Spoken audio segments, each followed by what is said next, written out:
అందరూ ఎంత ప్రయత్నాలు చేసినా సరే తెర మీద కనిపించడానికి రామ్ చరణ్ ఎలా చేస్తాడనే దాని మీద ఉంటుంది కదా మీరందరూ.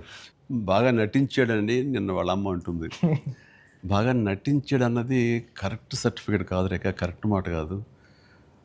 జీవించాడు అని అనాలి. నాకు పాత్రలో ఒదిగిపోయాడు అని నాకు అనిపిస్తుంది. నేను యాక్టర్ అని నాకు తెలుసు.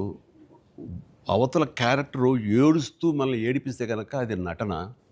వాడు ఏడవకుండా కళ్ళల్లో ఆ భావం పలుకుతూ చూసే ప్రేక్షకులు ఏడిపించాడంటే వాడు జీవించినట్లు.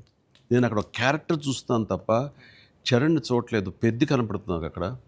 పెద్ది తను ఏడవకుండా తన భావోద్వేగాల్ని కళ్ళ ద్వారా చూపిస్తున్నాడు తప్ప ముఖవళికల ద్వారా, మజిల్స్ ద్వారా చూపించట్లేదు. అది చరణ్ స్పెషాలిటీ. అందుకనే మనం ఎక్కువ ఇన్వాల్వ్ అయిపోతున్నాం.